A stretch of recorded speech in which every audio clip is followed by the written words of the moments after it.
হরে কৃষ্ণ, নমস্কার।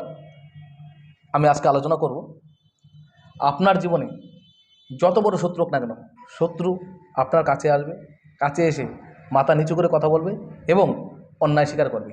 এছাড়া আপনার জীবনে আপনি যে কোনো কাজে যাবেন, সেখান থেকে সফল।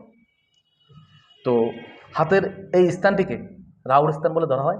এই রাহুর স্থানটি যদি সুন্দর, সুগঠিত, মাংসালু, লালচে হয়, যদি কোনো অশুভ চিহ্ন না থাকে, তাহলে ওই জাতক বা জাতিকার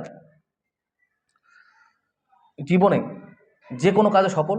এবং সেই ব্যক্তি যদি একজন ব্যক্তিকে ডাকে, হাজার হাজার ব্যক্তি তার পাশে এসে দাঁড়াবে এবং তার সাপোর্টে কথা বলবে। তার বিপরীতে একটিমাত্র ব্যক্তিও কথা বলবে না এবং তার কর্মজীবনে কোনো সমস্যা আসবে না। যদি সমস্যা এসেও থাকে, যদি কোনো জায়গায় গিয়ে সেই ব্যক্তি যদি ফেঁসে যায়, তাকে কেউ ধরে রাখতে পারবে না, সেখান থেকে সে বেরিয়ে আসবে। এছাড়া এই স্থানটিতে যদি সুন্দর সুগঠিত থাকে, তাহলে আপনার জীবনে যত বড় শত্রু হোক না কেন, শত্রু আপনার কাছে আসবে, এসে অন্যায় স্বীকার করবে, মাথা নিচু করে কথা বলবে। এছাড়া এই স্থানটি যদি ঠিক এরকম চতুষ্কোণ চিহ্ন থাকে, তাহলে সেই জাতক বা জাতিকা জ্ঞানী, যশস্বী এবং বুদ্ধিমান হয়ে থাকে। তো আজকের ভিডিওটি এই পর্যন্ত। যদি ভিডিওটি ভালো লাগে, অবশ্যই আমার চ্যানেলটি সাবস্ক্রাইব করবে, লাইক করবে, কমেন্ট করবে, শেয়ার করবে।